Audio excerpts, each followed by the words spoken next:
Marathon County Board of Supervisors to order. We'll start with the Pledge of Allegiance. Please remain standing. Following the Pledge of Allegiance will be a silent moment of reflection. I pledge allegiance to the flag of the United States of America and to the republic for which it stands, one nation, under God, indivisible, with liberty and justice for all.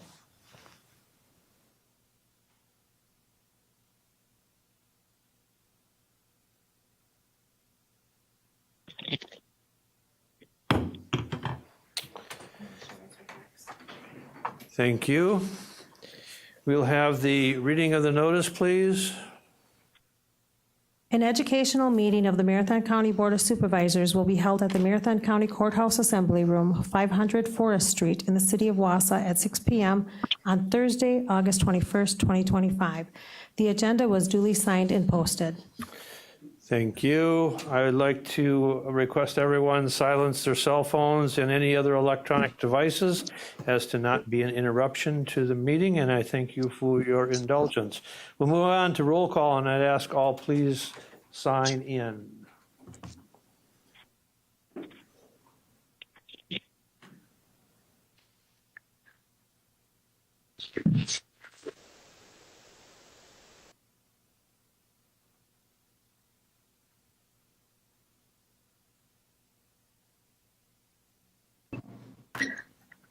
Jennifer Arstead, present. Thank you, Jennifer.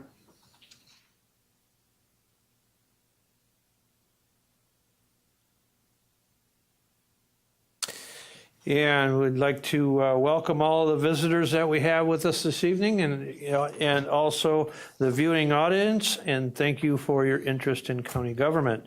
And we'll move on to item number 7 on the agenda, and that's 15-minute public comment.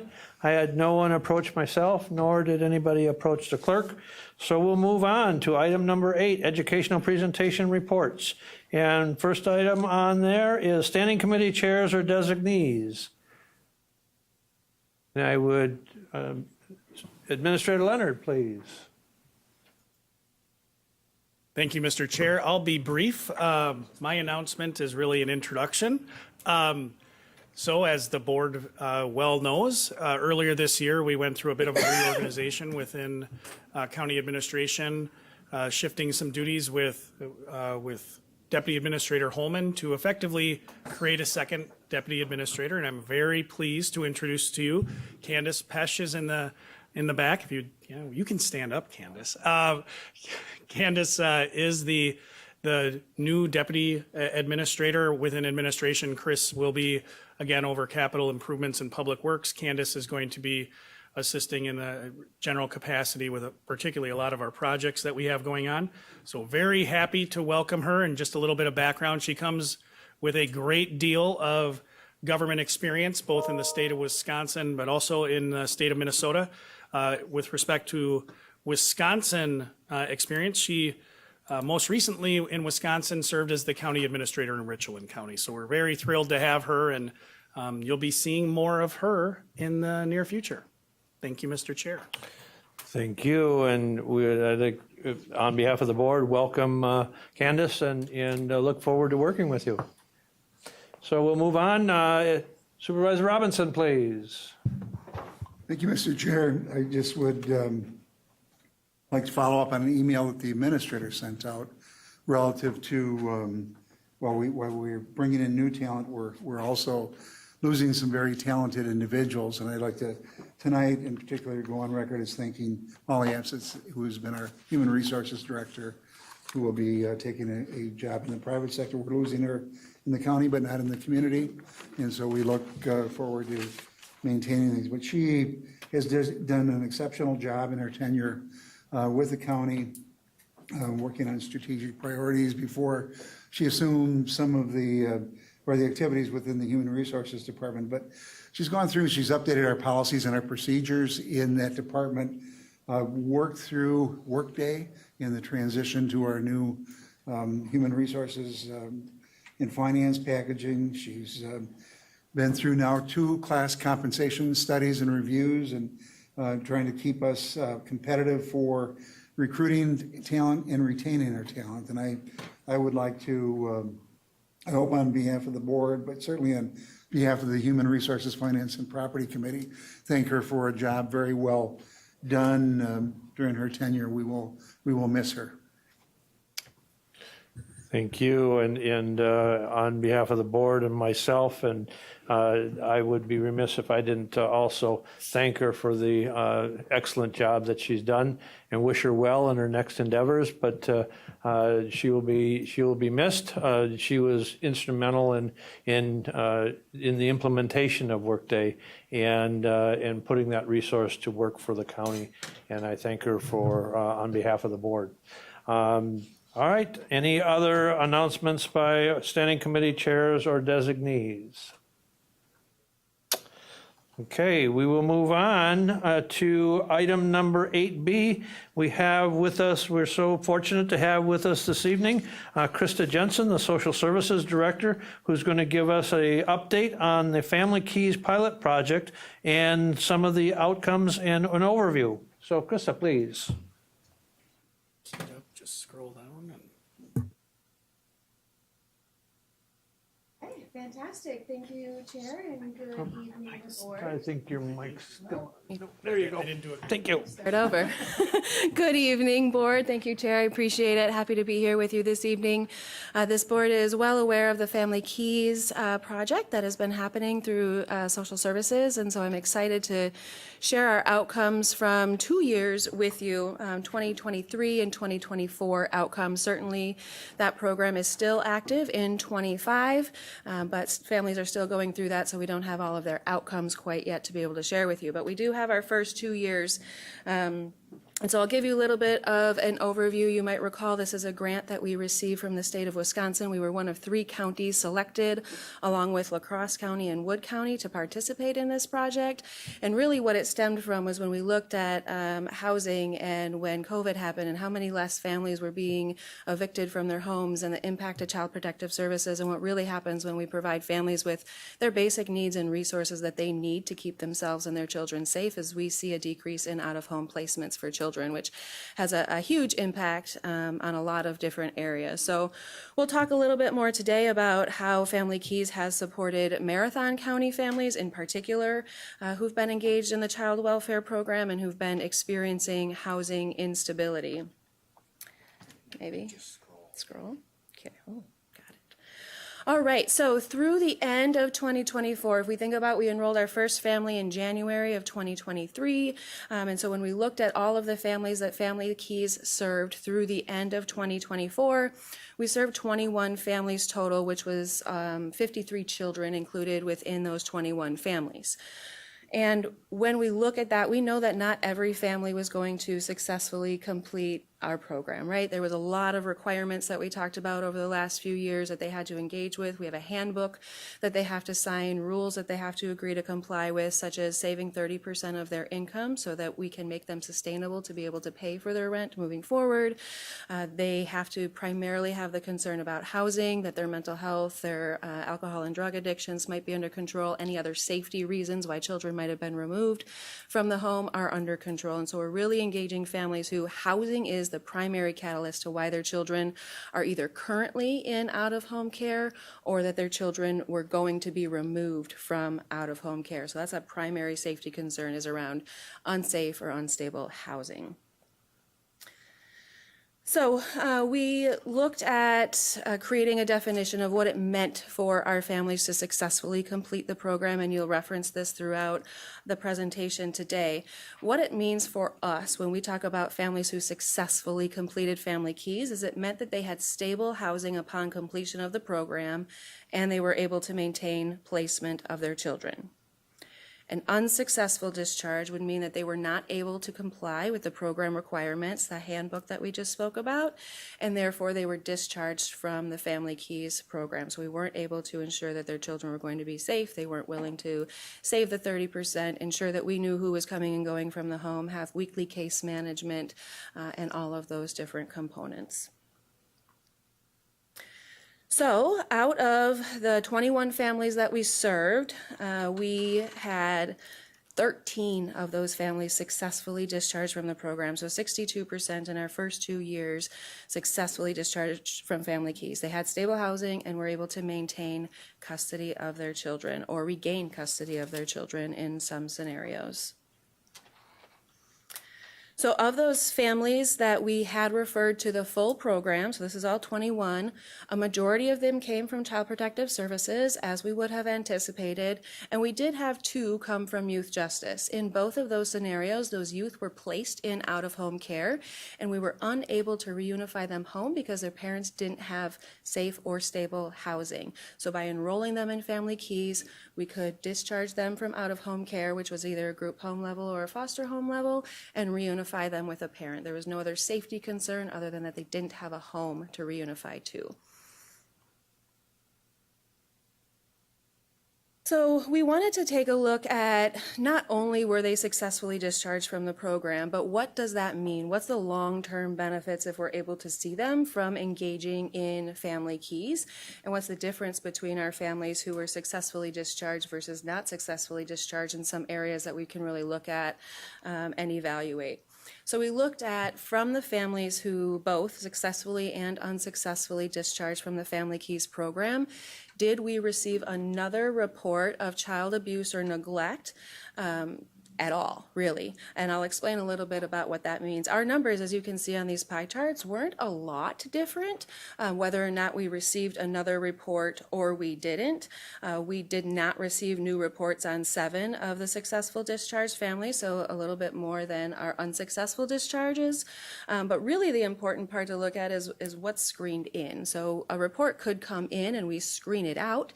It means that it didn't rise to the level of abuse or neglect. So when we look at which cases did we have to go back out and reassess if those children maintained safety or not, we had 1 under our unsuccessful and we had 2 under our successful discharges. We did look at under the families, to go back a little bit, under those successful discharges, were any of those reports because of a lack of housing going forward? So those new reports that came in, we were able to take a peek at those, and none of them were in regards to unstable or unsafe housing, which is great, given that's the focus of Family Keys. So for the families that successfully discharged from Family Keys, we did some follow-up with them. There are a few that we weren't able to get in touch with for a variety of reasons. One is now living in Puerto Rico, and some we just weren't able to get in touch with. But what we wanted to know is when they successfully discharged from Family Keys, were they able to maintain their housing maybe a year, 2 years later for some of these families? That's really important to know. We want this to be a sustainable program.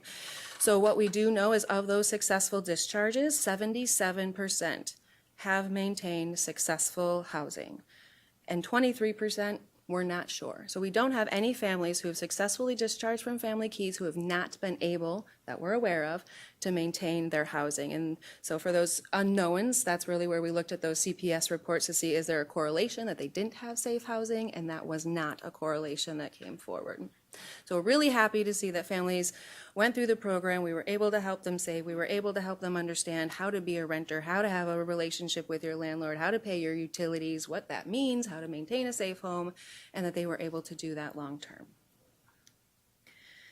The other piece that we wanted to look at, and part of having housing is being able to pay for that and afford it. And so what we wanted to see was of the families who were successfully discharged, were they able to maintain a stable income or employment?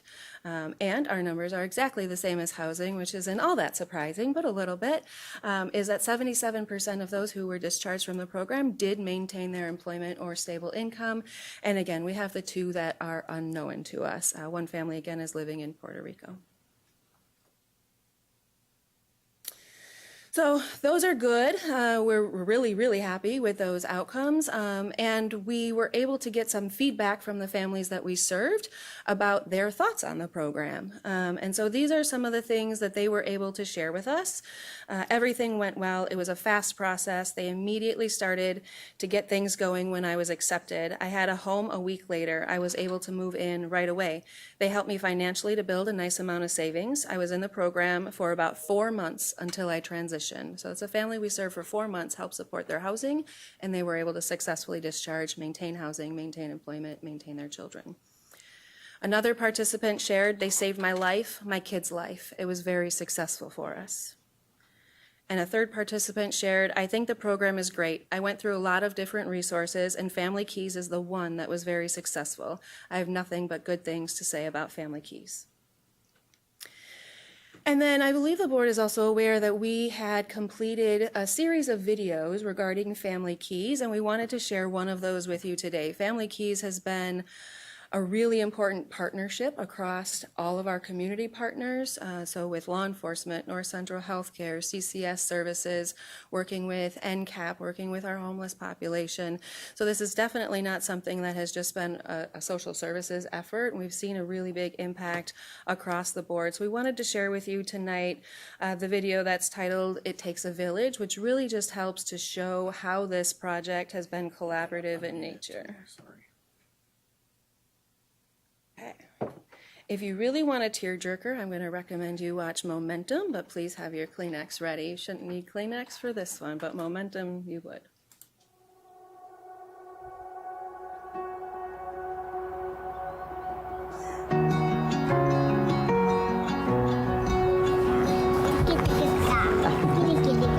Silly.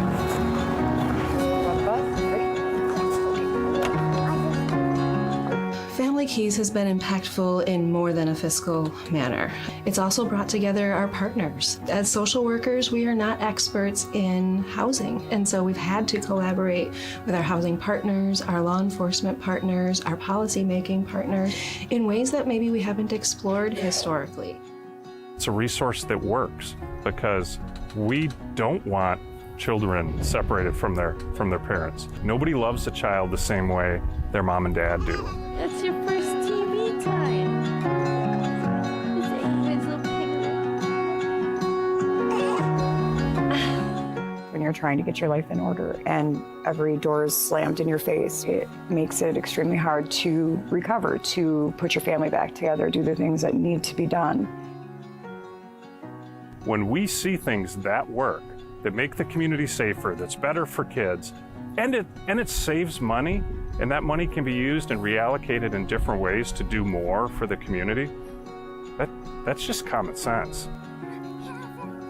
It's really hard to go to work every day and live in your car, you know, or to, where are you gonna shower? Where are you gonna get your son to go to sleep at a decent time and eat, you know?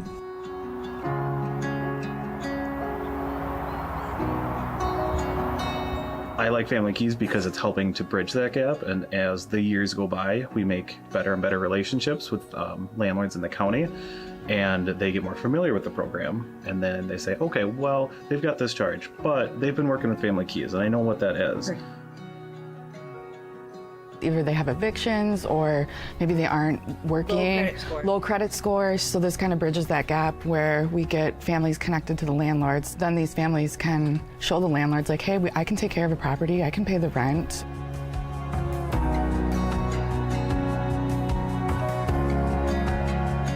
Because when you've had the history that I have, landlords don't want to rent to you. Like, I have a drug conviction. Nobody wants to rent to you. Bye. What sold me on the concept of Family Keys was accountability. It's a transitional program that gives people the skills necessary to be successful moving forward. To break the cycle is cheaper than foster care. I think what's unique about Family Keys is, yes, it attacks the housing, but also it attacks the issue of kids being removed from their home. If kids are removed, there's costs that are being passed on to the county. We know that it's more expensive for a community to take care of or treat somebody who's unsheltered or homeless than we do to house them. Not only is it better for families and better for kids, but it also is better for the bottom line, and you need a mix of both to make things sustainable, and that's kind of another strong element that Family Keys provided. One of the things that I think has allowed this to be successful is the partnerships that we enjoy here. We all are involved and invested, and that partnership, I think, is key to any successful endeavor where we're trying to help people. We have a local nonprofit that when we pitched Family Keys and all the resources that we're were going to be available and how we were able to craft what we needed locally. This local nonprofit stepped up and purchased a home specifically for Family Keys use. We were able to work with another partner who within a couple days had multiple volunteers who came over and put in some sweat equity and cleaned the house out for us. And then within a couple months, after some fixing things up, we had our first family place. And it was really neat to see, our state, our local human services, and then all our partners locally to really just come together, wrap around, be creative, and really make something special.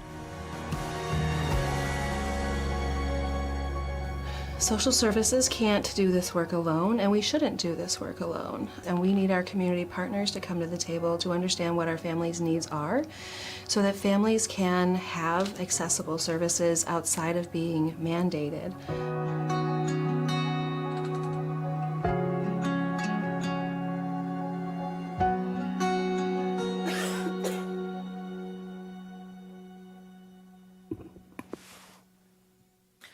All right, so that is just one of the videos that I think does a really nice job of highlighting the partnerships that we have had. That video does highlight Marathon Wood and La Crosse counties. And we have all ran the program differently, which has been one of the greatest things about it. This board was really engaged in the design of Family Keys, and we had really great conversations. And at the end of the day, this board has helped us to create Family Keys to be the success that it is. And I just want to take just a minute to appreciate the conversations that we were able to have, the brainstorming that we were able to have, and really make a program that's been successful for families to be able to live in the community that is important to them, live in the community where they live, where they work, where they, their kids go to school. And this board absolutely helped to create that successful model. So thank you for that. Sorry, I don't know what we're playing in the background. All right. So just a moment of appreciation for you for all of that. And the video does a great job to highlight some of those things, some of the things that our participants share, but there's things that aren't shared on here. We had a family who opened their very first bank account, had never had a bank account before, didn't know how to open that, and Family Keys was able to help them do that. We had an individual who was able to raise her credit score significantly because of Family Keys, and then be able to get a loan for a vehicle so she could work and bring her children to school and do all of the things that are important. So sometimes they might feel like little things to many of us, but they're really big accomplishments for the families that we serve. And so I, again, just want to take a moment of appreciation for this board allowing us to support families in this way, because it is unique and creative, and it's had a huge impact. Not just an impact on sustainability of housing and employment and getting children to be able to stay with their parents or be reunified with their parents, but also a huge fiscal impact, which is absolutely important for us as well. And so I'll share with you a little bit more about how have we spent those Family Keys funds, what has that looked like. And so in total in 2023, we spent around $129,000 on Family Keys.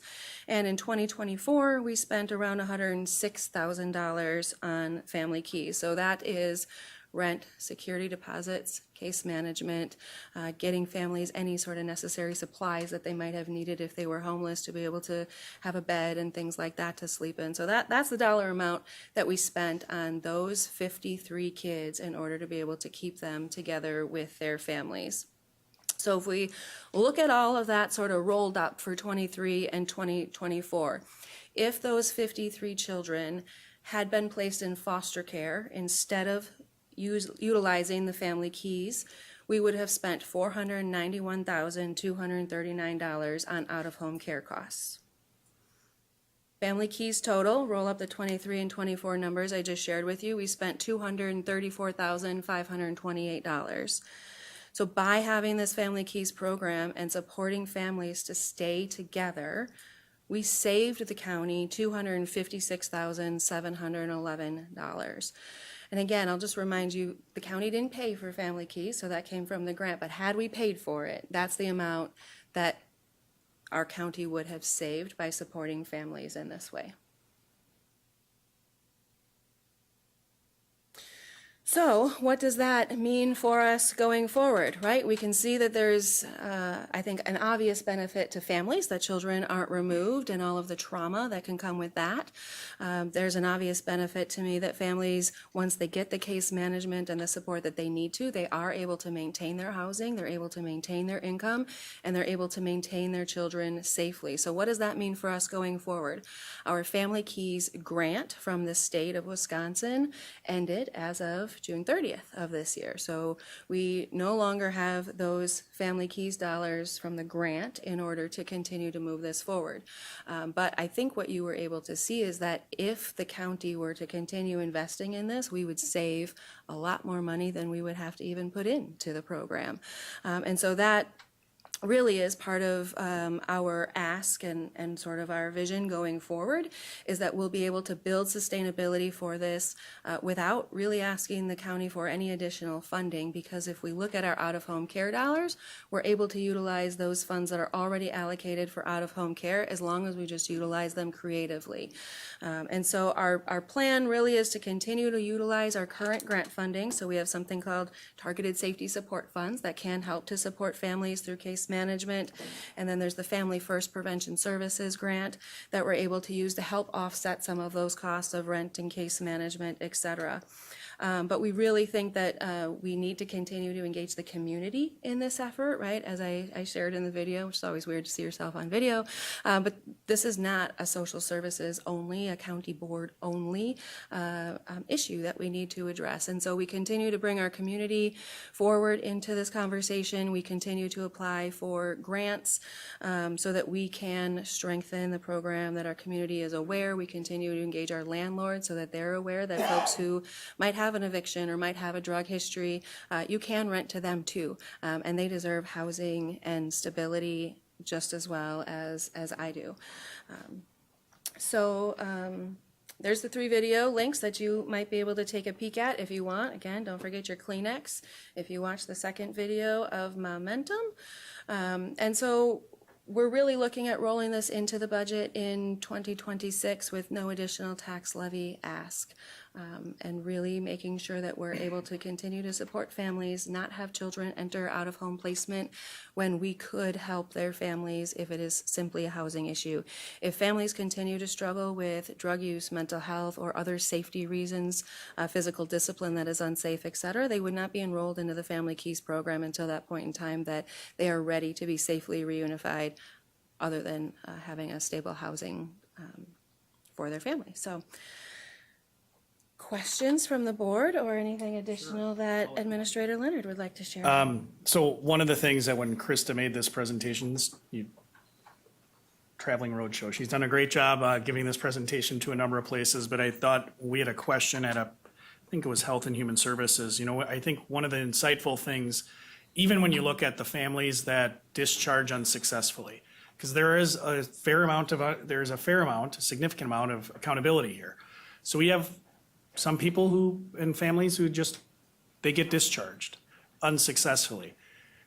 They still are in such a better position than they would otherwise have been. That was one of my questions. Hey, help me explain, help me understand this. And the analogy I'll use is it's like, if you go to high school and you get 3.5 years through and you don't graduate, you're still fundamentally in a much better spot than if you never went to high school in the first place. They learn so much. To Krista's point, I think she gave you a couple of examples. It's really helpful. When I used to handle the child protection cases or when I worked in the DA's office, it's human nature, right? To put yourself in their shoes and say, well, I would just do this. The families that we're talking about are families like Krista said. They have never had a lease. They have never had a bank account. They have a credit score that does not exist. They have their skill set, their lived experience is fundamentally different than what you might otherwise apply to yourself. And I think that's important, because even when these families are not successful, they're still far better. It's how you define success, right? And I say the same thing in our drug treatment courts. When we have somebody that goes through it and, man, they might get charged with one crime 3 years later. Oh, that's not successful. Well, in the 3 years before, they got charged with 15. So yeah, that is successful. They're a lot better. You know, having handled those cases, it's, and Chief Barnes alluded to this in his comments and in some of the other videos, the trauma that comes with removing kids and keeping them apart from their parents, that's difficult to put a cost on. And to the extent we can, in a safe environment with a lot of case management, I mean, social workers are in there all the time. North Central Community Action Program, they are in there to talk with them about how to be an effective renter. There's a lot of oversight, which, as Chief Barnes said, is a big part of it. It's that accountability piece. It's really, you know, I had high expectations when I stood up here 2 years ago talking about this program, but this is a giant win. I mean, you want to talk a little bit about Nat, what are we getting? They want to highlight the program? Yeah, there's a group called the Imagination Factory, and they do what's called creative clusters. And so they highlight child welfare strategies, evidence-based strategies that help to support the system, keep children at home, reduce trauma. And the Imagination Factory has chosen Family Keys as their next creative cluster, and specifically the Marathon County, the Marathon County approach to Family Keys, because as I shared, Wood, La Crosse, and Marathon County have not ran this program all the same. And so they are utilizing Marathon County's approach to highlight it and bring some national attention, and hopes that this can become an evidence-based practice that's utilized across child welfare. So, I mean, it's really kind of amazing and exciting that Marathon County is really at the forefront of potentially evidence-based practice that will absolutely transform the child welfare system. Well, Krista, I want to first congratulate you on a successful program, but you kind of stole my thunder on my question. My question was, you know, with the success, and I know this was a pilot program and there was different approaches by various counties, but if we have an entity looking at making this the model, and so I guess the question, has the state adopted potentially the use of Family Keys and the approach that we've used in other counties and rolled it out to other counties, or have other counties approached us as far as looking at, you know, how we set the program up?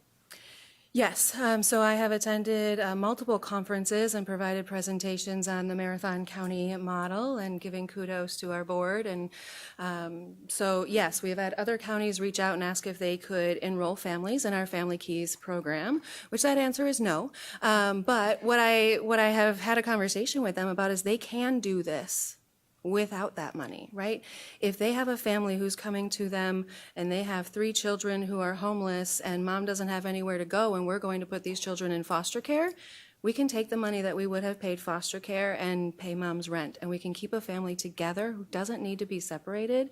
And it is a lot cheaper, as you saw in the prior slides, to pay for a family's rent to keep them together than it is for us to place children in foster care. So we've done a number of presentations to other child welfare agencies, counties, and the state, and have just worked independently with other counties who've reached out and said, hey, I have a homeless mom, can we enroll her in your program that we heard about at the conference? And so we just talk about how they can do that without utilizing our funding in order to do so. Great. Other questions?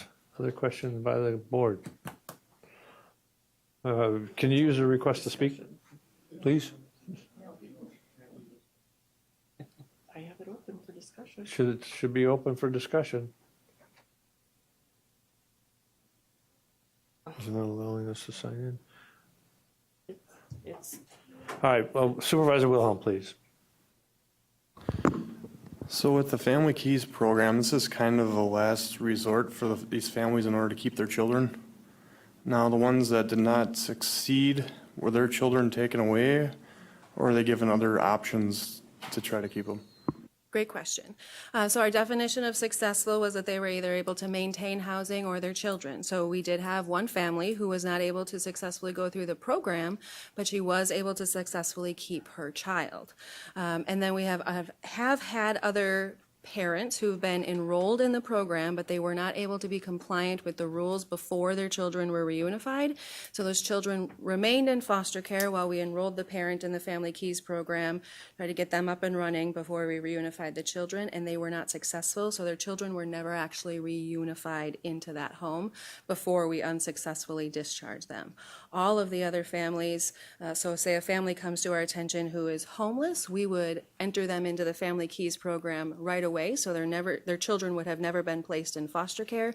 They went together into the Family Keys program because housing was the only safety concern for them. To that answer. Can I just, oh, go ahead. How long are you gonna stay active with these families to see how things progress along the line? I'm just curious on that. Yeah, typically we expect Family Keys to be between like a 4 to 9 month program. Even after they exit Family Keys, they're still open with Child Protective Services ongoing services. So they might exit Family Keys and they're a successful discharge from that program. NCAP isn't working with them any longer. We're not paying their rent, all of those things, but we're still open on a Child Protective Services side to make sure that things continue to go well. I would say minimally, if the children had been placed in out-of-home care, they were reunified because of Family Keys, minimally we stay open for 6 months post reunification. Typically it's a year. So if I can just add, I think it's important, we have been calling this a Family Keys program like it's some standalone thing. But as Krista just said, it's really a strategy within what I'll say is our overall child welfare or child protective services process. So you still have a case, a court case that's open, and social services is working with those families. And Family Keys is an intervention strategy that, again, historically we did similar sort of things, but this is a strategy that is holistic that, again, I think as Krista alluded to, is going to be the model for at least when we have some of these challenges. It's not the model for everything, right? If there are safety concerns, ongoing substance abuse issues, mental health issues that aren't being addressed, housing isn't going to solve those, but where housing is the issue, it's a kind of a more targeted approach within that body of the work that we do. So a case stays open, the court orders, you're always trying to reunify. This is just a strategy to hopefully make reunification a bit more efficient and quicker within that case process that is going to still follow those families post reunification. Right, Yeah, so because when it would be nice just to see the long-term effects if this actually can stick with people and see where it leads down the road for families and to know if it's working or not working. Right. Some of the outcomes that you saw, some of those families have been discharged from the program for a year and a half. So those outcomes that you saw of maintaining housing and employment, some maybe have only been, 4 to 6 months, but some have definitely been. They were our very first folks who were engaged in the program, and they've been done since the end of 2023, and they've been able to maintain. And we reached out to them probably 4 or 5 months ago now. Supervisor Jensen, please. Thank you. I really liked the presentation. So one of my questions was, were the dollars that were shared there for the last 2 years just in like hard costs as far as rent, deposits, and supplies? Or did that also include soft dollars for oversight, personnel hours, those kinds of things? Yep, great question. So primarily it is rent, security deposits, and then the case management is included in there that came from North Central Community Action Program. We utilize them because they are our housing experts in the community, and when families are engaged in Family Keys, they can determine if there is another housing program that they should be referred into after Family Keys is done. So it does not include the social worker cost who already has that Child Protective Services case going through court, but it does include the specific costs for case management around budgeting and Family Keys in particular. Okay, thank you. Welcome. Can I just add on that? I mean, those costs that Krista just alluded to in your question, we're into those anyway. This is not a program where we didn't widen the net with this. This was a strategy to deal with families that were already coming into the child protection system. So great question. Both numbers would go up. The estimated, it would cost us if we loaded in all those staff costs, but we were going to be into those, whether it's, using the Family Keys strategy or just using our, what I'll call is our more traditional approach. And I should share, when I share the estimated out-of-home care cost savings, that's what OHP stands for, we utilize the lowest level of care possible. So foster home at our average lowest level of care possible. We do know that some of those kids would have gone to a higher level of care and would have required a higher payment than that lowest possible payment. So those numbers are like our lowest level of placement possible, still with that significant of a change. Supervisor Lemmer, please. Thank you, Mr. Chair. This program is amazing. I know I've had students in my classroom who, you know, that trauma follows them. It follows them through every level, and if we can prevent that, that makes the savings, it dwarfs the savings. So thank you, and I'm a big systems person, and I love all the partnerships that you have with this. Specific question, you said, you know, there were maybe 8 people who were not discharged successfully. And I think you mentioned that they may not have been able to save. Can you talk a little bit about maybe why they couldn't save if housing cost was a factor? And then what might be a solution to something like that, if that is in fact the case? Sure. There were times when families who were coming into the program maybe weren't employed yet at that point in time, and we were enrolling them, helping them to get the job skills that they need, develop their resume, get to a job, and they were just not showing up, right? They didn't want to do the work to get that done, or they didn't want to engage in the budgeting portion of the program. So we meet with them every week, and we go through what their bills are, what are they making, what are they spending their money on, and then 30% of their income is required to be saved and put into a savings account that we help them to create. And they have to show us every week that, yep, this is actually going in there and it's being maintained. So while we're paying for this rent up front, knowing that that's going to stop at some point and they're sustainable. That's the hope of the 30% saving. So some might have been unwilling to do that. Some might have been unwilling to allow us to come into their home or to background check everybody that they wanted to come into their home. Or some just wouldn't open the door and weren't following through with doing any case management, and so therefore they were discharged from the program. Okay, Supervisor Lemmer, please. She just went. Excuse me, Supervisor Hoppe, please. Thank you, Chair. You really did a beautiful job on the program. I'm really happy to hear what you said tonight. Is there now, or will there be a cap on how many families you can accept at one time? There has been, because of our grant dollars, right? And we continue to have a tracking mechanism to make sure. I don't think that we can put a specific number on it.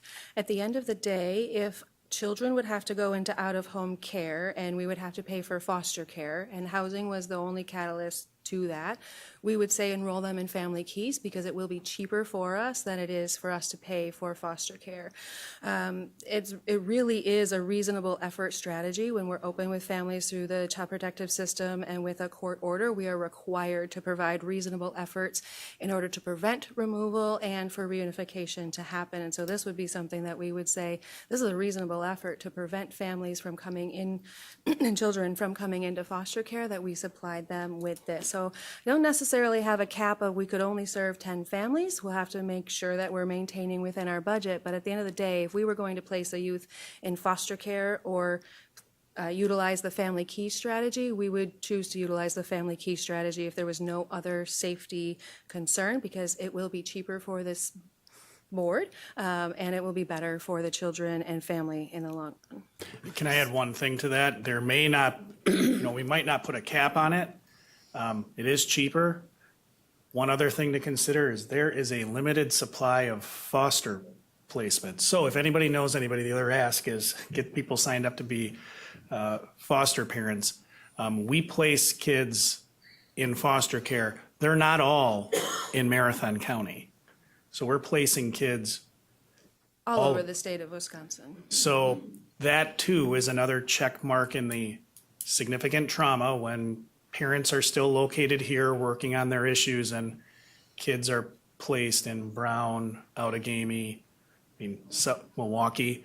So to the extent we can adopt a strategy that is addressing the actual root, the primary root cause, the housing instability, keep them local, engage more easily with the family, maintain the family in its current, in a new setting, and address those issues. The limit is not just dollars. We all have limited dollars, and I'm in the middle of budget. I feel that.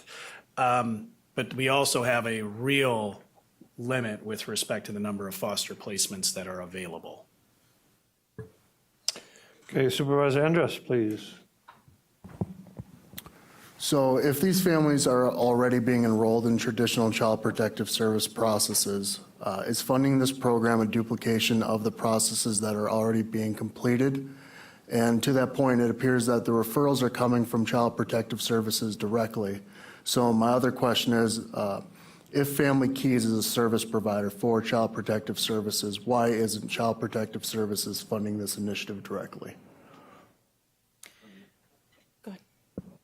I hope to address your question. It's not a duplication. Child Protective Services is Krista and her team. That's who's doing Family Keys as well. We just have other partners. Simply put, this is a smarter way to do it. It's a different strategy to address the root causes of the things that under the statutes, this is one of those, if you have nothing better to do than review the 60-page mandatory discretionary program document that is on all of your committee agendas. This is a big mandatory program. We need to engage, we need to deliver. The state calls upon counties to deliver Child Protective Services work. When you get a complaint and it's screened in, Krista and her initial assessment team go out, they do an assessment, and they take the interventions that are called for based on that assessment. And then we develop the plan and it goes through court. This is a part of that.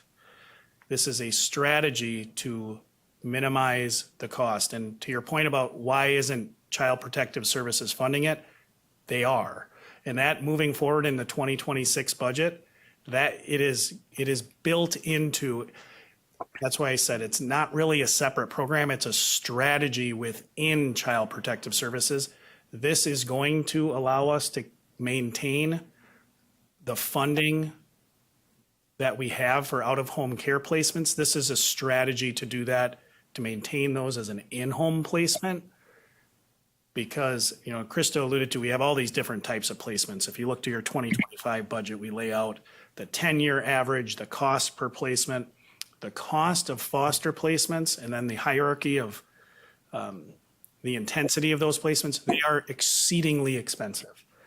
A high-level treatment, 5 foster home placements, about $500,000 a year.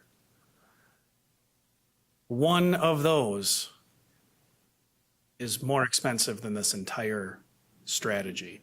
So to just make very clear, this is the long-term sustainability piece of this. It is going to be funded as part of the overall Child Protective Services budget within social services.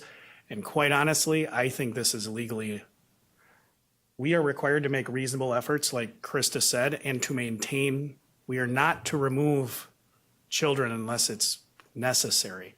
Well, if we can find housing, it's unnecessary, so we really shouldn't be doing it anyway.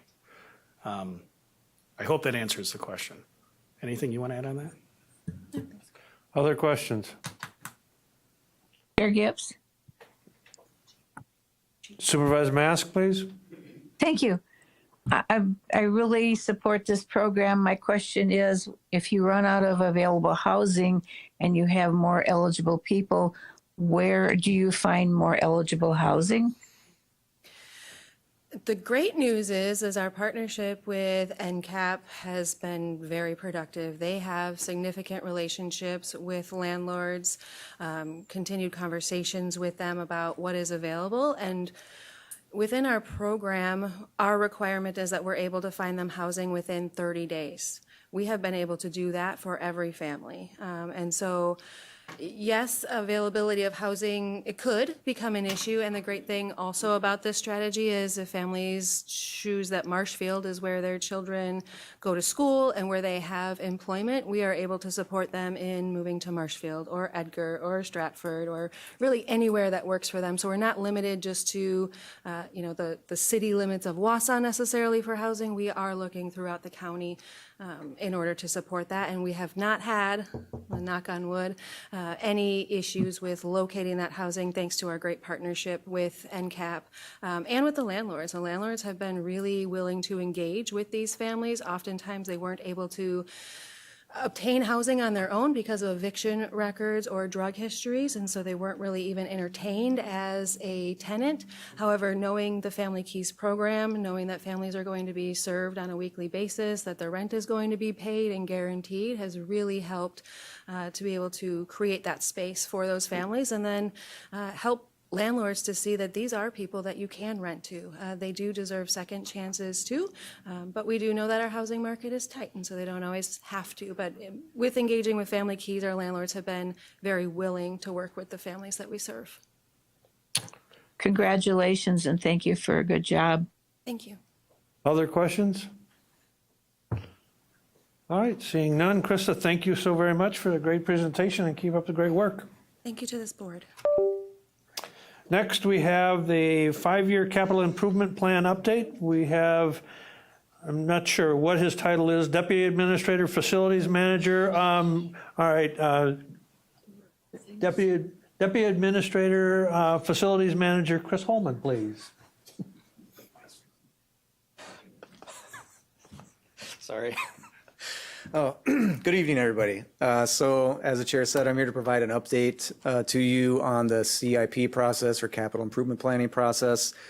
I titled this project list approval just as a reminder that where we are in the process is that departments have initially submitted their sort of requests. And then at the department level, I go through that list with staff. We kind of filter out projects that may not be considered CIP by definition, or we can find another way to fund them. And then we bring that list to Administrator Leonard, do a second review, and then we bring that to HR Finance and Property to present that as here's what we received. So ultimately, a project list will need to be approved to help populate the administrator's budget, but there's no funding associated with any of the projects until you actually adopt a budget in November. So even though in a traditional CIP approach, you'd see funding amounts in the table, those funds aren't actually applied until post-budget adoption. The other thing is that this is the same time of year in the budget process overall, because CIP kind of runs concurrent to a lot of the department budgets in terms of budget development, where I get news from finance in terms of what's available from the CIP rollover. And that's a function of the annual audit process. Sam can speak to that in much greater detail than I can, but to suffice it to say that after the audit is done, there's an amount of leftover funds within the audit that by our policy rolls over into the CIP fund and then contributes to the funding of the projects that are ultimately approved by you. So a few considerations for looking ahead to 2026 is that with the news from this year's audit review process, I met with Sam and learned that we have $0 for CIP. So that doesn't mean that there's no funds whatsoever that could be used. It's just that that CIP rollover portion of funding that's often pays the bulk of the projects. And to be frank, it does fluctuate year to year. And it's in the budget book. You can see where 1 year it might be 10 million, 1 year it might be 6, 1 year it might be 8. It's all based on the audit process. This year we ended up with 0. And so my first instinct when speaking with Administrator Leonard was to say, look, we really need to focus on what are the objectively highest priority items to consider and just leave it at that. Everything else we're just going to put by the wayside. And I'll say that even the projects that we have in here, some of them we may still tease out between now and November. We're going to have a lot more discussion with you, but also with the HR Finance and Property Committee about what's that list that gets approved look like, and then what are the funding strategies. So when it comes to the highest priority items, the highway projects are at the top of the list, primarily because it affects your general transportation aids from the state, and I'll get into that in a minute.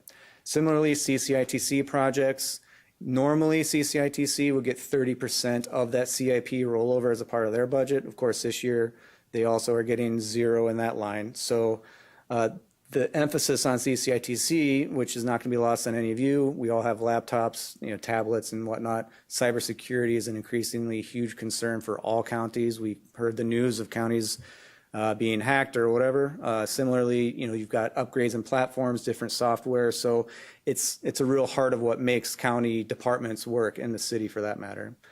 All other projects are currently in the list. They're not funded. So there's a zero next to them. And effectively at this point I'm considering them deferred.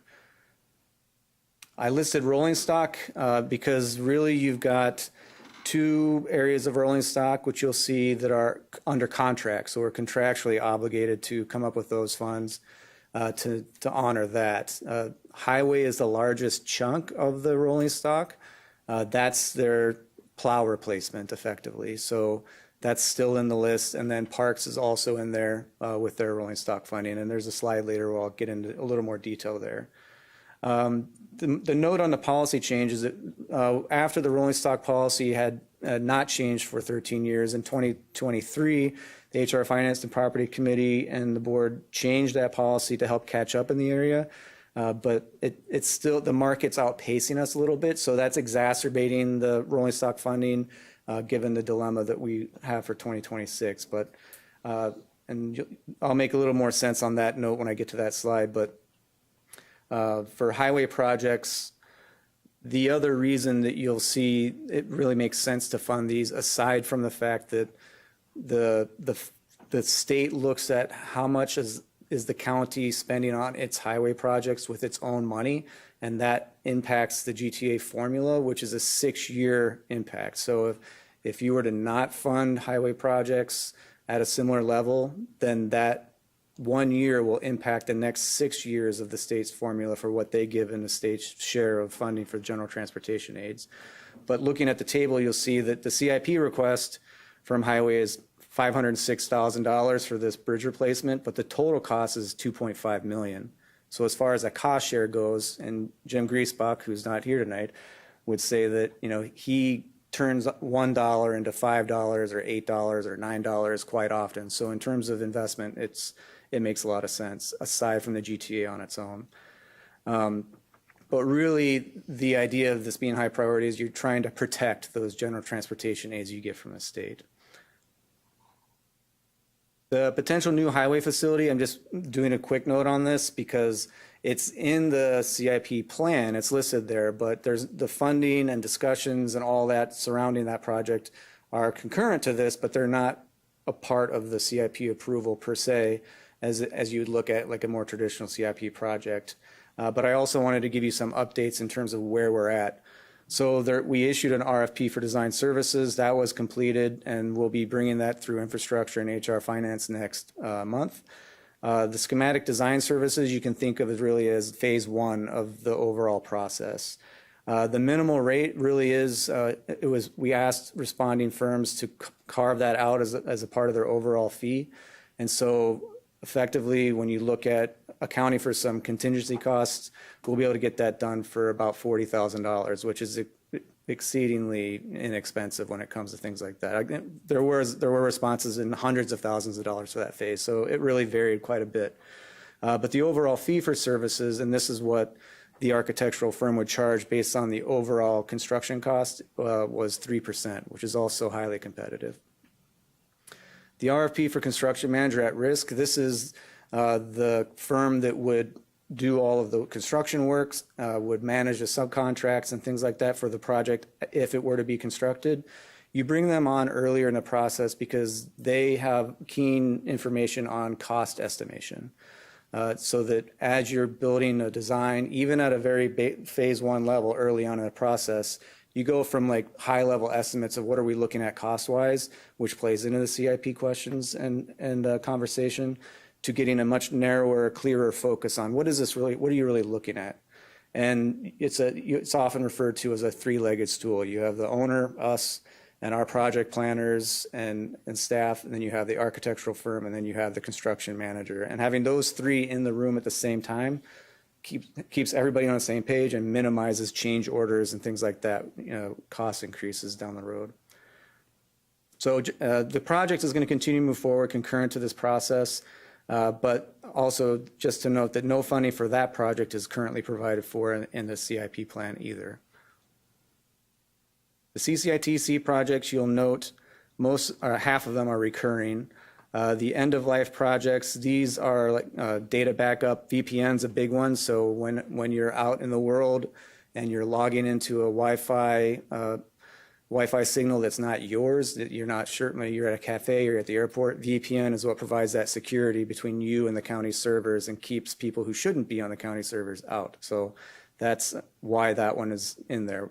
WPA3 wireless project, this is upgrading the wireless to be compatible with devices, but also just taking, if you have routers at home, I'm sure the people who provide that service for you have come and said, hey, we need to update your router because that one is from these days it's like from 2023 and it's 2025. So technology has advanced ridiculously in 2 years.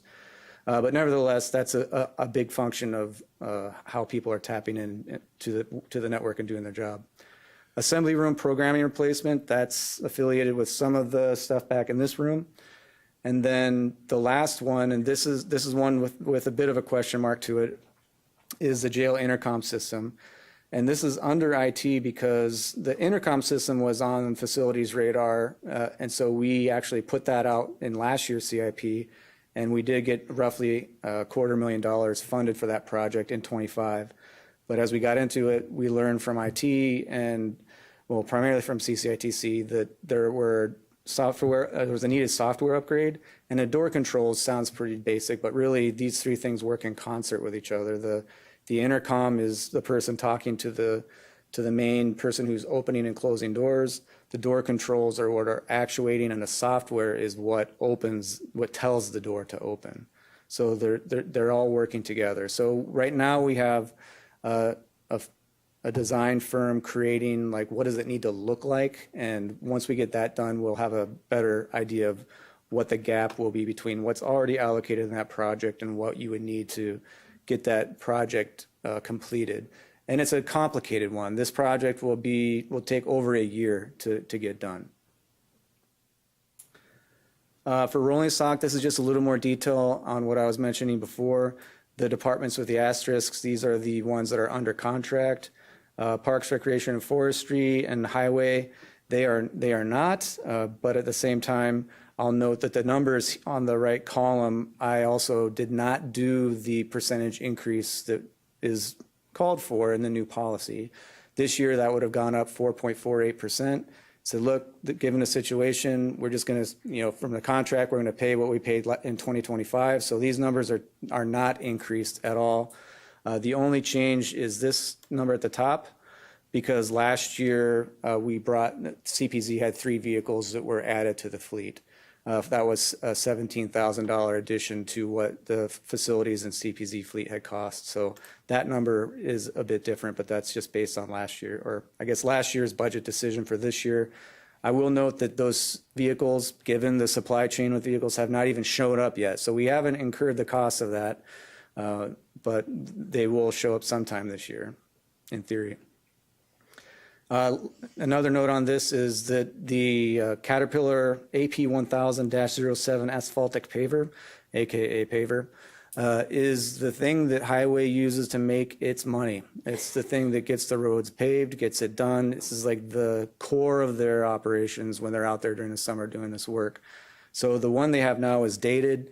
The supply chain on this one is such that you have to get into a queue more than a year before you're even looking to get it, so that when you're actually able to receive it, it's been almost 2 years by the time it shows up. So the $643,000 here, this was discussed last year, but I'm just reminding the board and everybody that the discussion to this point anyway has been to use the Highway Reserve funds to account for that, which Highway has done the last few years, again, because the market and cost for their quad axle trucks and plows has exceeded the rolling stock amount that we give them. despite the catching up we did with the policy change, to the point that they are able to do a plow replacement, but then they have other equipment needs that they had been funding out of reserve at least the last 3 years since I've been here.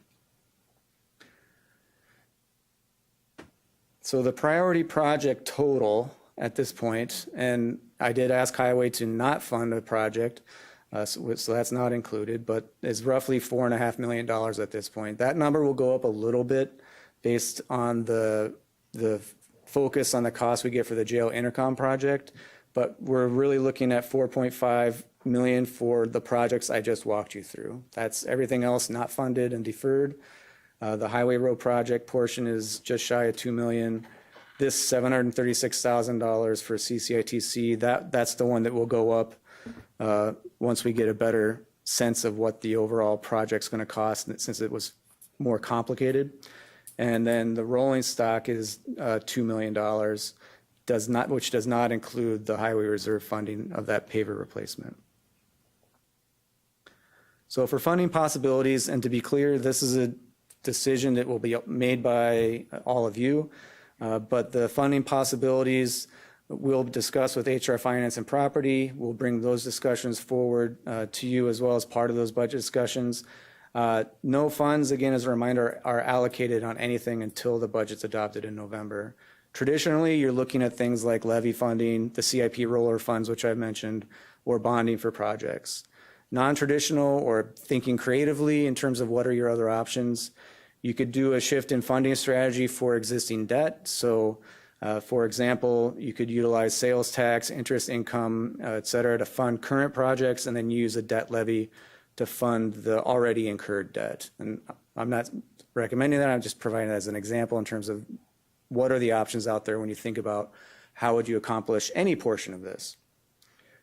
The American Rescue Plan Act funding, I know that funding sunsetted last year, but there are projects in play and funds that have been encumbered, and those projects will close out. And per Treasury guidance, if I had a $100,000 project and it was an eligible project, I only spent $80,000, so I have $20,000 left. That $20,000 can be reassigned to another eligible project. And that was the real main point of the December 31st, 2024 date, is you had to have all those funds encumbered and under contract appropriately, or what I just mentioned, you cannot do, and it would just go back.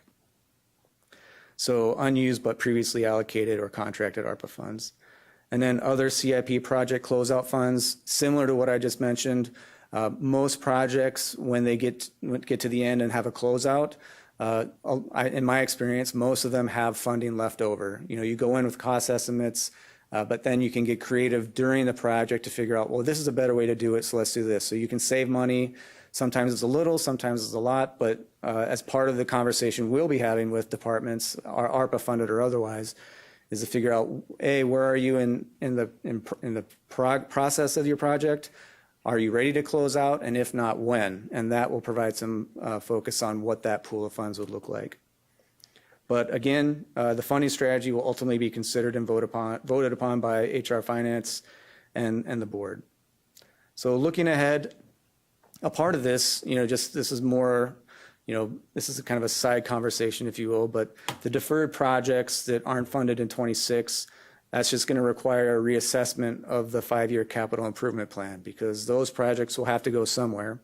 Now, it doesn't necessarily mean that they're all going to go into 27. It means that it's going to take departments and facility staff to look at it and go through with an even finer tooth comb to say, okay, what really, really needs to be prioritized here versus this one, and then reshuffle that deck. And the 5-year plan is great for awareness and planning, but moving projects around like that is not unusual. It's just, in this case, you've got roughly $5 million in proposed projects, which again may not have even been funded ultimately as part of the budget process, but you've got approximately 5 million projects that will be placed in different areas in that 5-year plan based on the conversations I have with departments, I have with facility staff, and then ultimately we and I have with Administrator Leonard and all of you. So the next steps is that the priority projects at this point is that sort of ceiling in terms of what we're looking at incorporating in the budget planning process, but they all remain subject to change. We're going to work with finance director and others to bring the funding strategies like the example I provided earlier back to the committee. I think we'll start that conversation probably next week to then start figuring out what are the options that then we can bring back through the process for consideration. October and November budget meetings, they're going to include this list, but there might be available funding if we come back next week with a strategy and we say, okay, we have this much money. Then you'll see that carrying through, but ultimately nothing's final until November. The chart in here, I guess I should scroll over a little. This is the capital plan, which would be the 2026 proposed and adopted, and then the 4 years after. So this is in total is a 5-year plan, but this column and the highlighted column is the capital plan for 26. This is showing you the projects that were proposed. You see the zeros there. The only numbers that are actually populated in the field are the ones I've already covered with you. I made a note of the highway reserve funding here. The jail intercom is here in orange, just to call it out. And there's another project in play down here, which is a condenser unit, but this is a conversation I'm still having with a vendor, so I'll be able to talk more with HR Finance and ultimately all of you about where that's coming into play. Similarly, I left the highway project in orange here just because it's in the plan, but the funding conversation is concurrent but separate. And the ice arena there is just to call out that, when you look down at the bottom of the sheet, you'll see really high numbers in certain years, but that's because you've got high level estimates and different strategies. In this case, $25 million potentially for a new ice arena with public and private funding, but then these are the options if you didn't do new currently. So the numbers at the bottom can be distorted by that. So I just color them differently to call them out. And that is the end of my update, but I'm certainly happy to entertain any questions you have. Mr. Chair, if I can. Go ahead, Lance, please. Thank you, Mr. Chair. So, Krista was the uplifting presentation. So I'll add a couple of points. You probably are asking, well, why? And I'll be my blunt role as your administrator. Well, you've heard us talk about reserves before and how under the county's policies, our reserves are important because once we have the working capital designation and calculation that's done through the audit that Chris alluded to, any amount above and beyond that pursuant to longstanding board policy was then rolled over in the year following the audit to fund CIP, capital improvements. In 2024, there was the primary driver here was the board had a significant discussion about how to fund expansion of broadband throughout the county. And the initial proposal was a conduit bond. And as we just talked about conduit bonds recently and how they impact, if they impact the county, and whether they impact your debt rating or your debt limit, whether you're on the hook for the conduit bond, all of those things. Ultimately, after a lot of discussion, the county board elected to not participate in the issuance of the conduit bond that was going to be led by Fond du Lac County, and instead approved the loan from the general fund, the reserve, to Bug Tussle. That loan was $8 million. What that does is it reduces the available funding within your reserve when you do that working capital. Once you borrow somebody else $8 million, it's not available to you to use. So that was done in 2024. We closed out 2024 books. Sam and her team did a great job on the audit. If you haven't seen the audit presentation, I encourage you to look at it. They did great. Well, that decision of $8 million through the loan, that is why. That math is now reducing we don't have that $8 million We're I can't remember how far we're below the working capital designation, but it's relatively close. 1.2. So you would have, this is lawyer math, 6.8 million maybe for CIP. Well, we don't. So that's the why. So when Chris then talks about what are the strategies, great, the slide is very helpful, right? And we have historically in the county, so my plan, and I've been thinking about this ever since the $0 bombshell. You know, the thing we're gonna absolutely do, I mean, we need to do the $4.5 million of projects and it's gonna go up. We have to do, I'll start with the IT stuff. I mean, we need to do those recurring things, the internet security things. That's how we do work. We have to do that. But I also can't overstate what Chris is talking about on the highway project side.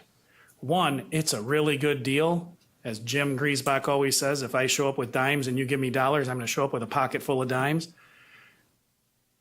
These are 20-80 splits. We put in 20%, the state fills the rest. So it's good from a business standpoint, but it's also absolutely critical from a GTA standpoint because as Chris said, the amount you spend follows you for 6 years. And I want to make one caveat to that. That's assuming all other counties don't increase their spending because it's a dynamic calculation. General transportation aids are not static. And what do I mean by that? If Marathon County maintains its highway spending flat for 5 years, but other counties increase 5% a year, we're going to get less because the pot, absent the pot at the state of Wisconsin that they allocate growing by a larger number, which hasn't happened, the pot, our share of the pot gets smaller because our representative expenditures are less than what they were when we started. So it's critical that we do those things as well. So what does that mean moving forward? And Chris laid out the kind of next steps. We're going to bring forward a funding plan. You don't have a lot of options. I met with a supervisor earlier today, and you know, this is not a situation where I'm going to bring a plan and you're going to be like, oh my God, this is amazing. It's going to be the least bad plan I can bring you. But there is going to be a least bad plan, and it's one, we're going to close out projects, and to the extent we can reallocate CIP, we need to fund those critical things, and we'll do that. That's not new. That's what we do every year, but we'll just we'll build that into this plan very expressly and let you know. The other part is you do have previous projects that you went out and borrowed for, that you have historically serviced that debt for those projects with a mix of funding. You've used debt levy, which is outside your operating levy. You've used sales tax and miscellaneous revenues. Well, we're not going to go borrow for these projects because then we incur new bonding costs and new bond counsel costs and all those things that nobody likes when you have to borrow money. Interest, right? So what we'll do is we'll do what Chris put on the slide. We're going to shift those costs. We're going to take the debt we previously incurred, those projects we can service with debt levy, freeze up sales tax and miscellaneous revenues to fund the other projects. We will bring a plan. I will bring you a plan that funds the things that are critical. I can already tell you I'm not going to bring you a plan that funds the stuff that departments would like to have because we don't have money. It's going to be a tight year. And then to be the further buzzkill to this conversation, again, going to talk about reserves. That rollover doesn't factor in the fact that in November of last year, our budget for this year spent 1.6 million of additional reserve dollars. That will come to impact us in the 2027 budget. So ARPA was great, and I think that kudos to I mean, the board and staff did a great job. Chris and his team about bringing together a plan. You were very intelligent with how you spent that money. You caught up on a lot of projects, and you spent it on capital projects as opposed to ongoing operational expenses. But we don't have another round of ARPA funding coming. So it's going to be it'll be a challenging capital improvement year, and we'll defer a lot. But just to foreshadow what's coming, I mean, we will bring you a plan that funds the critical stuff because you have to. The long-term ramifications of not doing that far outweigh the momentary or temporary pain of doing it. Supervisor Robinson, please. I think we need to understand that this is a product in the process, and that it will evolve as we go through the process, as we learn more. The HR Finance and Property Committee has been looking at where we are with our ARPA balances.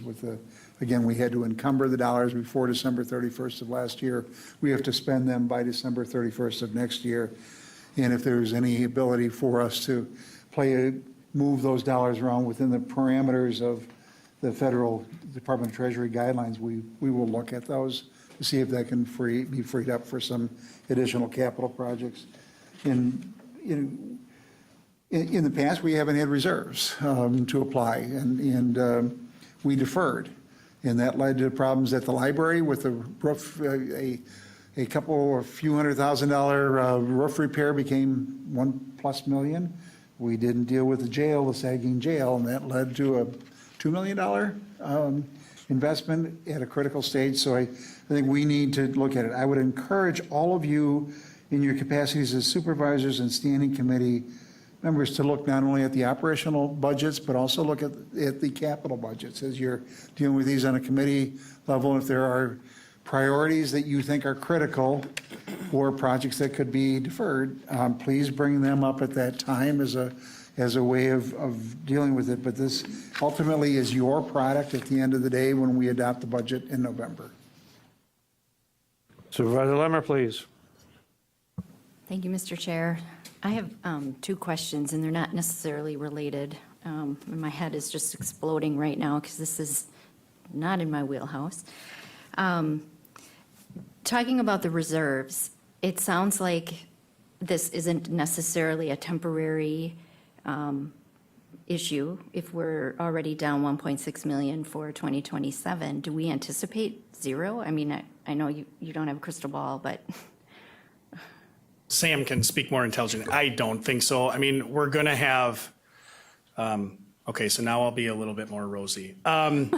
So with the county board, again, adopted a really, I think, forward-thinking strategy with respect to the Forensic Science Center. We will have funds that should come back from the Social Improvement Fund to help us accomplish these projects. The other part on the bug tussle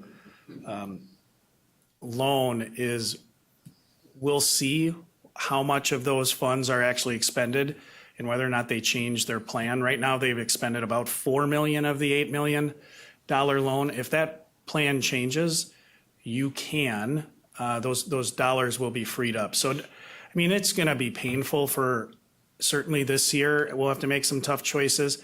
But I want to be very clear. I mean, we're still in a really good spot compared to other counties.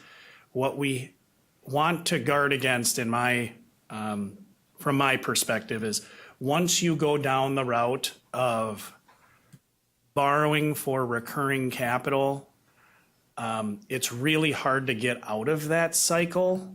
And you have done a lot of things. The board has done a lot of things over not only certainly my tenure, but you go back really decades to minimize the need to do that. Other counties are doing short-term borrowing. They're borrowing for roadway projects that really Marathon County has done very well to not do. You have that, we're talking about the highway facility. I mean, that's a project that, again, if you're asking me, you need to do it, but do it smart, because what you don't want to do is be strategic with the highway reserve we have. So you limit the amount you need to borrow moving forward. Limiting borrowing is good. We borrowed, timing was great when we borrowed for the capital projects from 2018. If you look to the budget book, there's a whole page of the various bondings that were issued. We borrowed at historically low interest rates.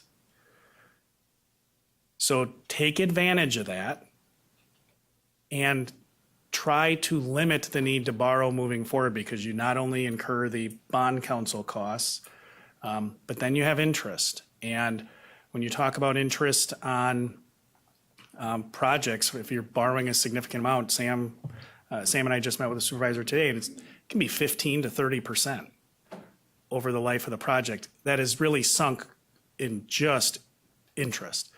So we have a lot of options. We're in a much better position than a lot of counties. We just need to be strategic about, let's not make it worse.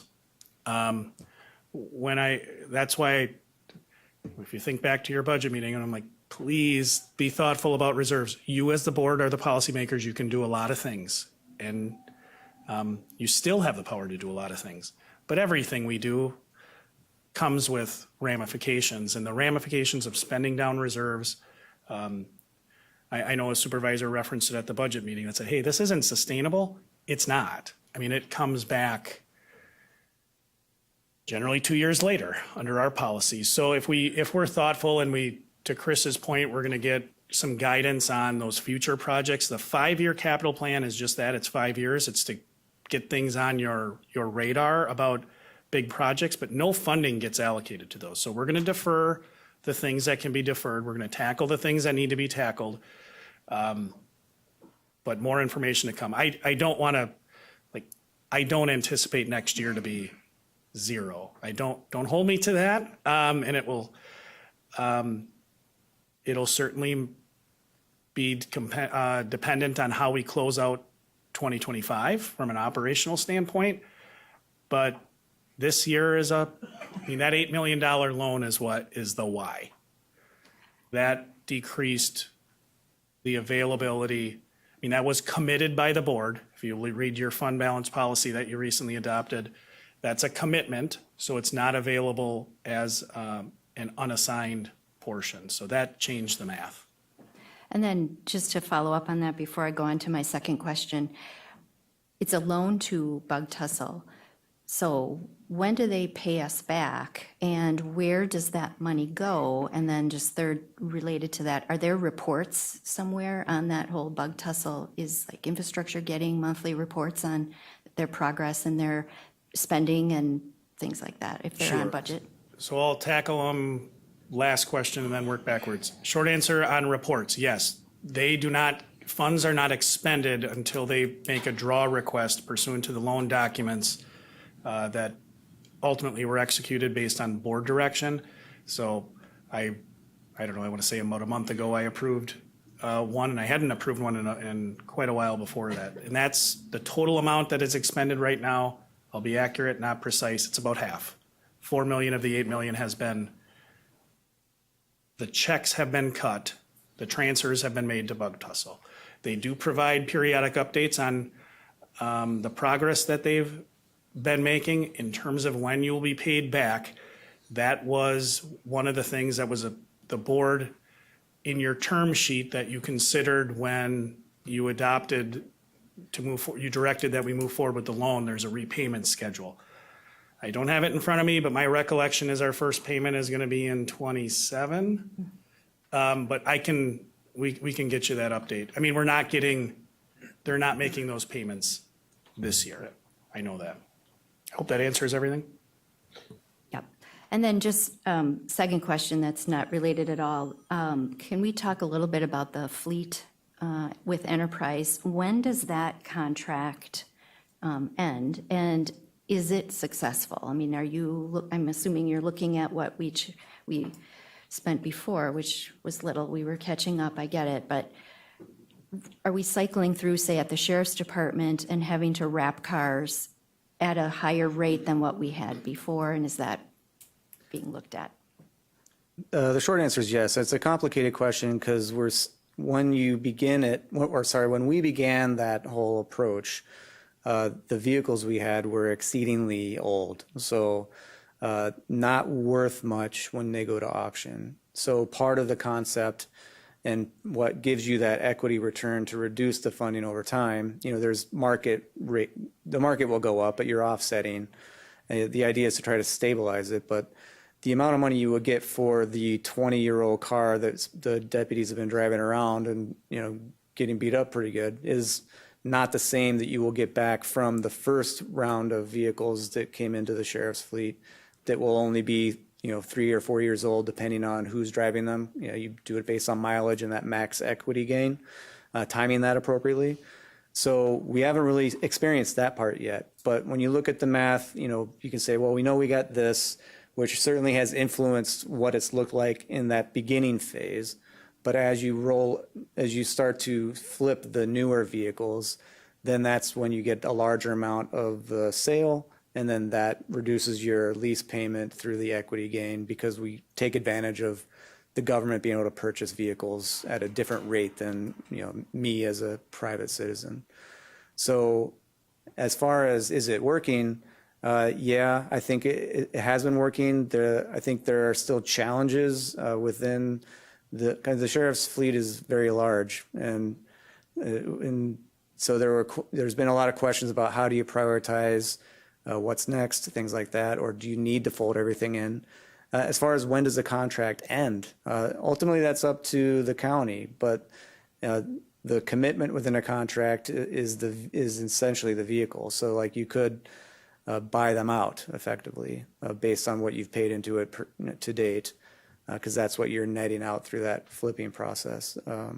So I can get a clearer sense of what that would look like, for each round of vehicles.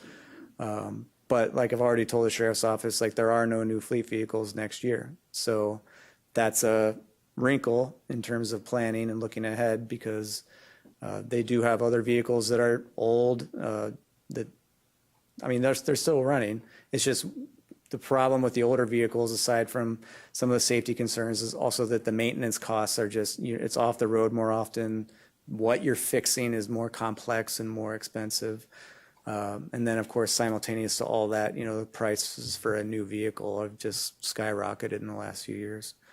So it is still attractive in that sense, in that you could have, buy 10 vehicles for a $700,000 outlay in 1 year, and then ride it out, and then all the maintenance, everything's on you. Whereas within the lease, almost all the maintenance is covered by Enterprise. So, but yeah, I mean, if you want to try, if we want to talk after or even now and give me a sense of what you're trying to get at, I can work with Enterprise and the departments with fleet vehicles to give you something more clear in terms of what it looks like and what you would anticipate maybe for that first round that's still in the fleet that hasn't gone back to the market. Supervisor Johnson, please. Thank you, Chair. I did have a question on one of the line items under solid waste for the water treatment system at $12 million in the proposed budget. I thought that was an application for a repayable grant. So I'm wondering if that $12 million factored into the prioritization or deprioritization of other projects, assuming the county was going to fund it regardless of if we got the grant or not. Well, the short answer is really good news, in that all the projects there at the top that are shaded in gray are not funded by CIP. So they're treated separately, but yes, you're right that the funding for that, the cost of the water treatment system at the solid waste plant is tied into the grant that they've applied for. We'll hear back in December what that looks like, if anything, in terms of principal forgiveness and all the other elements that have been discussed at ERC. But yeah, that because they're an enterprise fund, like CWA's similar, like they get a lot of FAA funding that we have nothing to do with. So we list them in the CIP because ultimately they're county departments, they're county enterprises, but they have different revenue sources to fund the projects that they're doing. So that's one that is proposed. They're hoping for the funding assistance to make it work.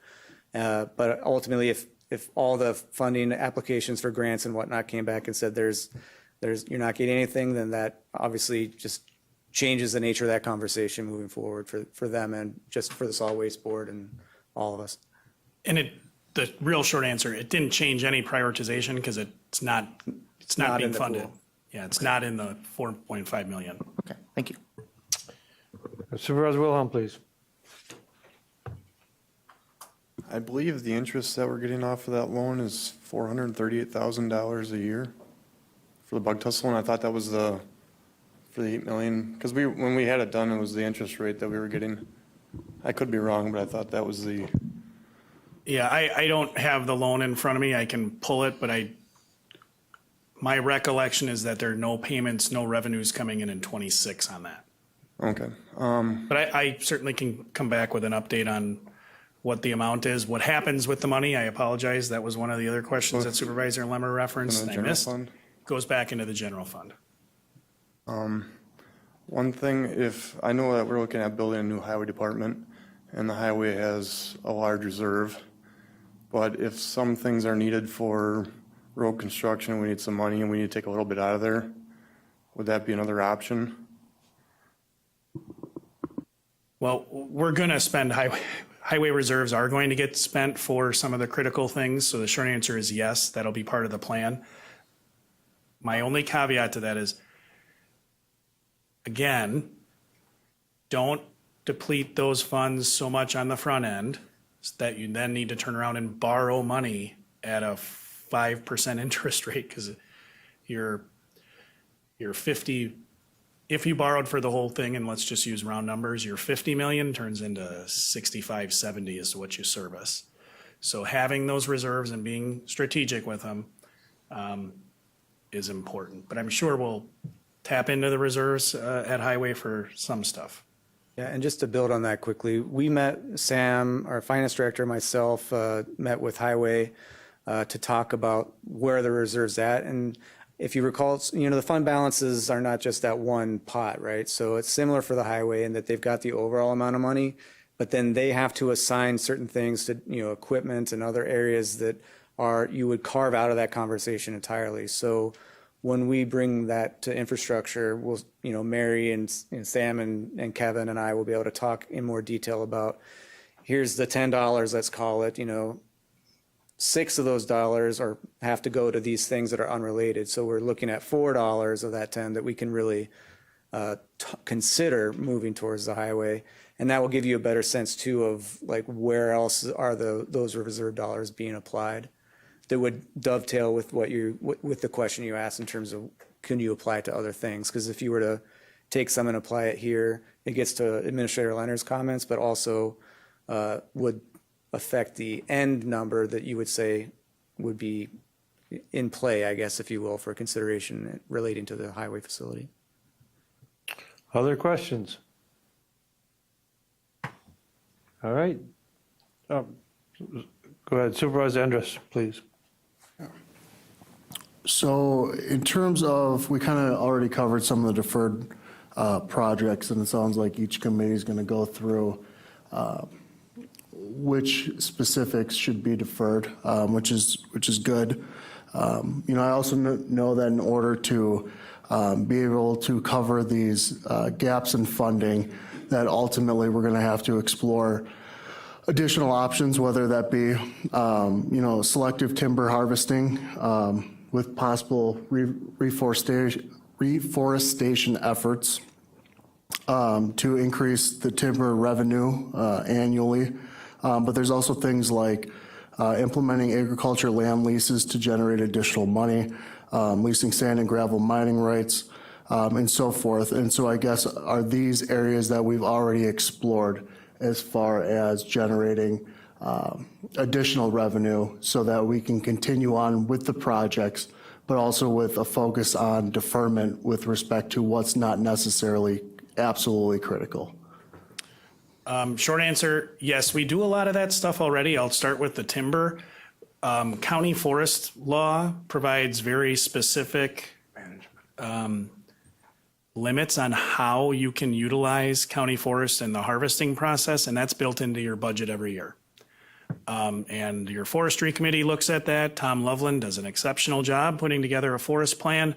The other thing I'll say is that the county board, as part of your work earlier this year, earmarked some of the revenue from that for the ice arena repairs, so your actual revenues some of them are already spoken for, but we certainly do that.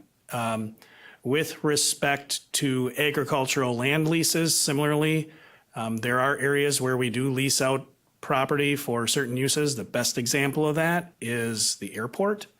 But generally speaking, the county, if we have land, the direction we've been given from HR Finance and Property and the board is to attempt to actually sell it, not to be in the landlord business, because state statute and attorney general's opinions guide us that if we have surplus property, we are not supposed to maintain it and we're supposed to sell it. It's supposed to be in private hands, absent it falling into any of those categories I talked about before, like things like county forest law, if we're holding it for a park or some other governmental use. So we don't have the ability that municipalities have to generally hold property and enter into what I'll call our business operations that are not related to county work.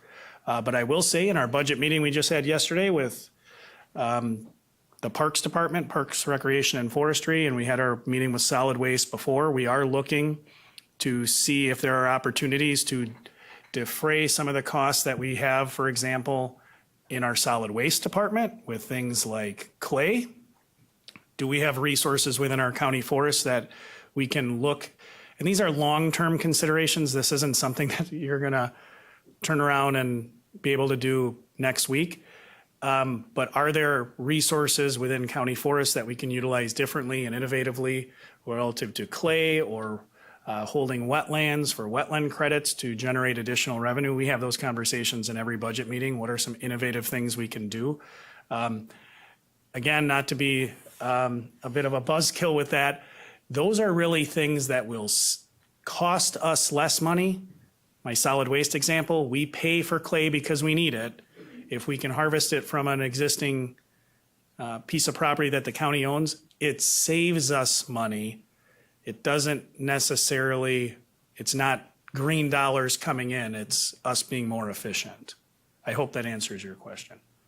And with respect to mining and mining rights, we have tied all of our fees with respect to oversight of mines. By state statute, we can recover 100% of the cost of us to administer the non-metallic mine program. And you'll see in the budget process and the fee schedule proposing some fee increases in that area, but we're going to propose fee increases in across all of our departments. Not every service we will see a fee increase, but we're looking at all of those things to mitigate, to help us be as efficient as possible, but also, I mean, really it's operating revenue that will be able to offset costs as opposed to directly on the capital side. All right, any other questions? If not, Chris, thank you so very much. And we'll move on to review and discussion of voting meeting items under 9A, appointments, 9A1. Reappointing Keith Biederman to the Rib Mountain Metropolitan Sewerage District Commission for a 5-year term to expire August 11th, 2030. Questions on that appointment?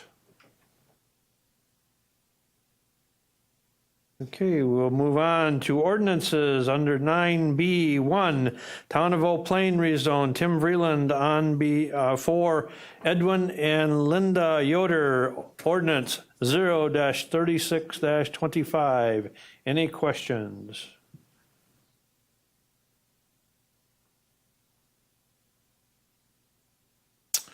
Okay, moving on to item 9B2, the Town of Hall rezone, Adam Munt and for Stephen and Karen Kunze, ordinance 0-35-25. Any questions?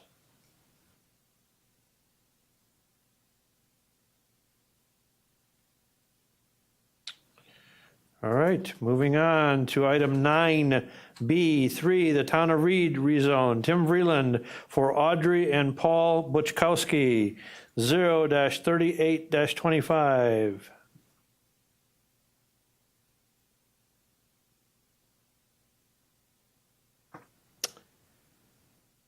Moving on to item 9B4, Town of Ween rezone, Claire and Susanna Weaver, ordinance 0-39-25. Any questions?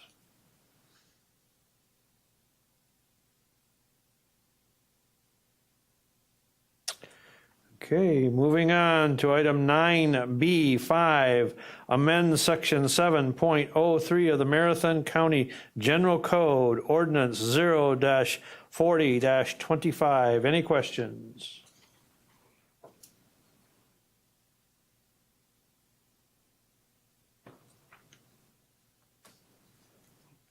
All right, moving on to resolutions. Item 9C, resolutions under 9C1A from Extension Education Economic Development Committee.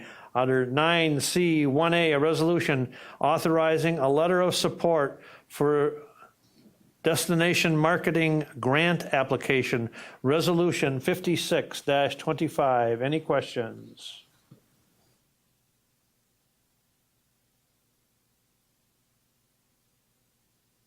All right, we're down to item number 10 then, announcements and/or requests.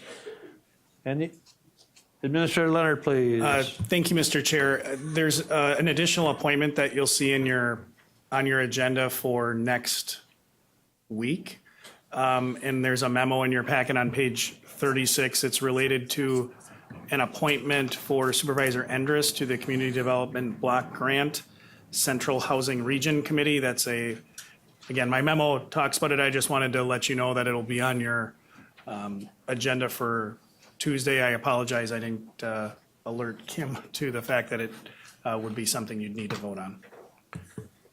Okay, also, just for the board's information, there'll be a memorial that will be voted on next Tuesday in memory of Supervisor Gisselman and his passing on next Tuesday. Also, for exec, the exec committee has got a scheduled meeting for 5:30 next Tuesday, again, to take up the question as to how to fill that vacancy, whether use the appointment process or go out for a special election.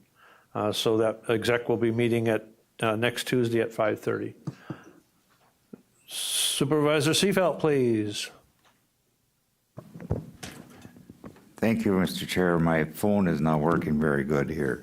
As you all got an email from Tom Loveland for the county tour on September 3rd at 8:30 meet at Eastgate Hall in Marathon Park. From when I talked to Tom, we might go out and see an active tree cutting process going on. It all depends how this goes. But if that doesn't work, I sharpened the chain on my power saw and I'll bring it along and I'll show you how to cut a tree. So, but otherwise, sign up for this. This is a good deal. So thank you very much. So make sure everybody, if you're sharpening the saw, make sure everybody has chaps and safety equipment, and take this chainsaw safety course first. Any other announcements and/or requests? Seeing none, we're down to item number 11. What is your pleasure? Motion by Supervisor Lemmer, seconded by Supervisor Foote to adjourn. All those in favor of adjournment signify by saying aye. Aye. Opposed? Aye. Motion carried. We stand adjourned. Thank you, ladies and gentlemen, and have a great rest of your evening.